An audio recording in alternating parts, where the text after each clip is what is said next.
கர்த்தர் அதுல மகிமைப்படுவார். கர்த்தர் அதுல மகிமைப்படுவார். இயேசு 54:10 இஸ்ரவேலுக்கு ஆண்டவர் கொடுக்கிற ஒரு வாக்கு தத்தம். இன்னைக்கு புதிய ஏற்பாடு இஸ்ரவேலரா ஆண்டவருடைய பிள்ளைகளாய் இருக்கிற உங்களுக்கும் எனக்கும் ஆண்டவர் சொல்லுகிறார், உன்மேல மனதுருக்கமுடைய தேவனா, என்னுடைய நிலை பெயராத ஒரு கிருபை எப்பொழுதும் உன்மேல இருக்கும். நிலை பெயராத ஒரு சமாதானம் எப்பொழுதும் உன்மேல இருக்கும். என் உடன்படிக்கை, என் வாக்குத்தத்தங்கள் எப்பொழுதும் நிலை பெயராமல் அது மாறாததாக எப்பொழுதும் உன்மேல இருக்கிறது. அதை குறித்து உன்மேல நான் மனதுருக்கமுடைய தேவனாக இருக்கிறேன் என்பதை தான் திரும்ப திரும்ப ஆண்டவர் உங்களோடு என்னோடு பேசுகிறார். அல்லேலூயா. பக்கத்துல சொல்லுங்க, உங்களை என்னையும் மனதுருக்கமேல் வைத்த கிருபை பெரியது. இந்த கிருபை என்கிற வார்த்தை பல விதங்களிலே அர்த்தங்களை நாம் விளக்கி கொள்ள முடியும். தகுதியற்ற உங்களை என்னையும் தகுதிப்படுத்துவதுதான் தேவனுடைய கிருபை. ஆமென். தகுதி இல்லாத நம்மை தகுதிப்படுத்துவது தேவனுடைய அன்பு அல்லது தேவனுடைய இரக்கம், தேவனுடைய கிருபை என்பதை நாம் உணர்ந்து கொள்ள முடியும். அப்படின்னா நமக்கு தகுதி இல்லை. இந்த தேவன் கொடுக்கிற இந்த இலவசமான ரட்சிப்பை பெற்றுக்கொள்ள நீங்களும் நானும் தகுதியற்றவர்கள். ஆமென். ஏன் தகுதியற்றவர்கள் என்று சொல்லுகிறோம் என்று சொன்னா, எனக்கு நாம் எதையும் விலை கிரயமாய் கொடுத்து நான் தகுதியாய் இருக்கிறேன், அதை எனக்கு கொடுங்கன்னு யாரும் சொல்லவே முடியாது. அல்லேலூயா. தகுதி இல்லாத நம்மை தகுதிப்பட ஆண்டவரிடத்துல பலத்தை கேளுங்க, தயவு கேளுங்க. தயவும் அந்த மன உருக்கத்தை எனக்கு தாரும் ஆண்டவர்.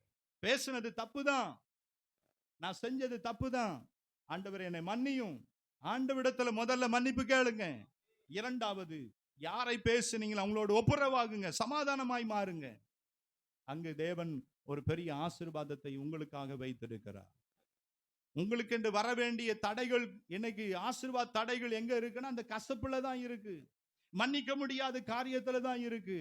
மன்னித்து பாருங்கள், சமாதானமாய் மாறி பாருங்க, ஒப்புரவாகி பாருங்க, அங்க ஆசீர்வாதம் வரும், வராத நன்மைகள் வரும். அல்லேலூயா. வராத நன்மை நம்ம தான் என்ன பண்றது இல்ல, ஆண்டவர் ஒருத்தர் தான் அதை மன்னிப்பார், நம்மளாலாம் என்ன பண்ண முடியாது. அப்படியா? அல்லேலூயா. கிறிஸ்துவுக்காக தன் ஜீவனை ஒப்பு கொடுத்தவங்க பிரசங்கம் பண்ணி கொண்டே இருக்கும் பொழுது ஒரு நல்ல துறையில நல்ல அதிகாரியா இருந்து அநேகருக்கு வசனத்தை விளக்கி கொண்டிருந்த நல்ல ஒரு மனிதன். ஆமென். ஒரு கிரவுட் மத்தியில நேரடியாய் ஆண்டவரை சொன்னதற்காக சுட்டு கொல்லப்பட்டார். ஆமென். நமக்கு எல்லாருக்கும் தெரியும், அமெரிக்கா தேசத்துல பிரபலமாய் நியூஸ்ல எல்லாருக்கும் வந்தது. அல்லேலூயா. இந்த இந்த தொழுநோயாளிகள் மத்தியில ஊழியம் செய்த அல்லேலூயா கிரகாம், அவருடைய குடும்பத்தை குறித்து நமக்கு நல்லா தெரியும். அவருடைய மனைவி, 2 பேருடைய மனைவி என்ன செஞ்சாங்க தெரியுமா? அவளுக்கு துரோகம் பண்ணாங்க தான், உயிர் போயிருச்சு தான். கிறிஸ்து எங்களை மன்னித்தது போல நாங்களும் அவர்களை என்ன பண்ணுகிறோம் முடியுமா? அவ்வளோ துரோகம் அவங்க வாழ்க்கை நடந்துருச்சு. சின்ன சின்ன காரியம், சின்ன வார்த்தையை விட்டாங்க, சண்டை போட்டாங்க, தெரியாம பேசிட்டாங்க. ஏன் மன்னிக்க முடியாது? ஆமென். கிறிஸ்து உங்களுக்கு மன்னித்திருப்பாரானா, தேவன் உங்களுக்கு கிருபை பாராட்டி இருப்பாரானால், ஏன் நம்ம மற்றவங்களுக்கு மன்னிப்பு அந்த கிருபை நம்மளால கொடுக்க முடியாது? கிறிஸ்துவின் அன்பை நாம் அப்படித்தானே வெளிப்படுத்த முடியும். பாஸ்டர் நீங்க என்ன வேணா சொல்லுங்க, நான்லாம் மன்னிக்கவே மாட்டேன். நீ மன்னிக்க மாட்டேன்னா பரலோகம் போக மாட்டேன். நான் சொல்ல, பைபிள் சொல்லுகிறது. கசப்புக்கு இடம் கொடுத்து கொண்டிருந்தா கிருபையை நீ இழந்து போய் விடுவாய். அல்லேலூயா. இந்த கசப்பு உன்னை என்ன பண்ணும் தெரியுமா? அடுத்து அவர்களை பகைக்க வைக்கும். பகைக்க வைத்தா எதை வேணாலும் செய்ய வச்சிரும். கவனமா இருங்க. அல்லேலூயா. நீ கோபம் கொண்டாலும் பாவம் செய்யாதிருங்கள். என்னதான்? சில பேர் கோபத்தினால தான் பாவத்தையே செஞ்சிடறாங்க. அதனால தான் நிறைய பேர் இன்னைக்கு சிறையில் போய் உட்காந்துட்டு, ஐயோ நான் தெரியாம இதை பண்ணிட்டேனே, கோவப்படாம இருந்திருந்தா நான் நல்லா இருந்திருப்பேனே, என் குடும்பம் நல்லா இருந்திருக்குமேன்னு சொல்றாங்க. அல்லேலூயா. கசப்பை வளர்க்காதிருங்க.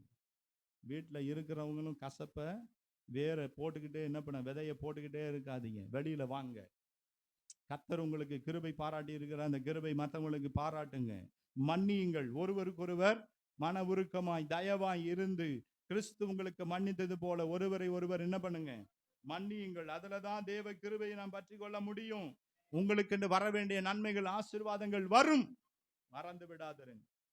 மூன்றாவது வேகமாய் நான் சொல்ல விரும்புகிறேன், தேவனை தேடாம ஜெபிக்காம வேதத்தை வாசிக்காமல் நாம இருப்போமானால் நிச்சயமாய் ஆண்டவருடைய கிருபை நாம் இழந்து விடுவோம். ஆண்டவருடைய கிருபையை தேவனை தேடணும், அனுதினமும் தேடுங்க, வேதத்தை வாசிக்கணும். ஆமென். இதெல்லாம் நம்ம செய்யாம இருப்போமானா வாரத்துக்கு ஒரு நாள், மாசத்துக்கு ஒரு நாள், வருஷத்துக்கு ஒரு நாள் நான் ஆண்டவர்கிட்ட வரேன்னு சொல்லுவீங்கன்னா ஆண்டவர் கிருபை எல்லாம் கொடுக்க மாட்டாரு. ஆமென். நல்லா புரிந்து கொள்ளுங்க. தேவைக்காக மாத்திரம் வந்துட்டு போவேன், ஆண்டவர் உனக்கு கிருபை செய்யணுமா, கிருபை பாராட்டணுமா? யார் தம்மை அனுதினமும் தேடி அவருடைய பாதத்தில் அமர்ந்து வேதத்தை வாசித்து அவரை நேசித்திருக்கிறார்கள், அவளுக்கு தான் அந்த கிருபை. அல்லேலூயா. வேகமாய் நம்ம கீழே நம்ம வாசித்து பார்க்கணும். பாவத்திற்கு இடம் கொடுத்து மாம்சத்தையே நம்பி எனக்கு இந்த உலக காரியத்தை நம்பி நம்ம வாழ்ந்து கொண்டு இருப்போமானா நிச்சயமாய் அவங்க கிருபை இழந்து போய் விடுவார்கள். பழைய வாழ்க்கையை திரும்பி திரும்பி பார்த்து பழைய வாழ்க்கையிலேயே நான் இப்படி இருந்தா நல்லா இருக்கும், இப்படி இருந்தா நல்லா இருந்திருக்கும்னு சொல்லி அந்த பழைய அனுபவத்தையே நீங்க யோசித்து கொண்டு இருப்பீங்கன்னா அவர்கள் நிச்சயமாய் தேவனுடைய கிருபையை இழந்து போய் விடுவார்கள். அல்லேலூயா. கர்த்தருக்கு மகிமை உண்டாகட்டும். யாருக்கு தேவன் கிருபை கொடுப்பார்? வேகமாய் நான் வாசிக்க விரும்புகிறேன். சங்கீதம் 103 அதிகாரம் 17வது வசனம். சங்கீதம் 103:17.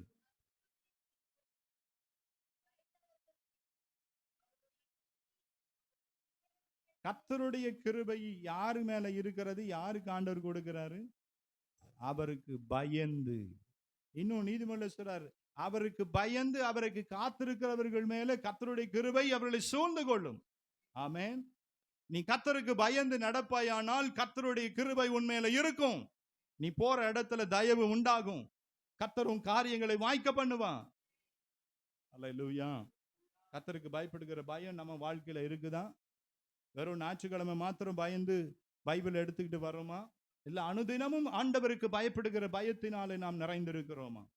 கர்த்தருக்கு பயந்து இருப்பீங்கன்னா உங்க வீடுகளில் ஜெபம் இருக்கும், தனிப்பட்ட வாழ்க்கையில ஜெபம் வேதம் இருக்கும். இது இல்லைன்னா நீ ஆண்டவருக்கு இன்னும் பயப்படலன்னு அர்த்தம். அல்லேலூயா. கர்த்தருக்கு பயப்படுகிற பயம்னா என்ன? பைபிள் என்ன சொல்லுகிறது? தீமையை விட்டு விலகுவதே கர்த்தருக்கு பயப்படுகிற. அழகா சொல்றார். எதெல்லாம் தீமை? சொல்லுங்க, நீங்க தான் சொல்லுங்க. எதெல்லாம் தீமை? என்ன பாஸ்டர், நீங்களே சொல்லுங்க. எதெல்லாம் தீமைங்க?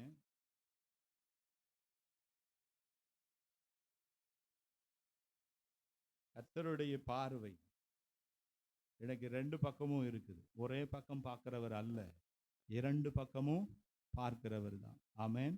எனக்கு அருமையானவர்களே, தேவன் வெறுக்கிற அத்தனையும் நீங்களும் நானும் வெறுக்க கற்றுக்கொள்ள வேண்டும். அதிலிருந்து வெளியில வரணும்னு ஆண்டவர் விரும்புகிறார். தீமையை வெறுக்கணும், பாவத்தை என்ன பண்ணணும்? வெறுக்கணும். இது தீமை, இது நன்மை இல்லைன்னு தெரிஞ்சதுன்னா அதை வெறுக்க பாருங்க, வெறுத்து பாருங்க. அதுதான் கர்த்தருக்கு பயப்படு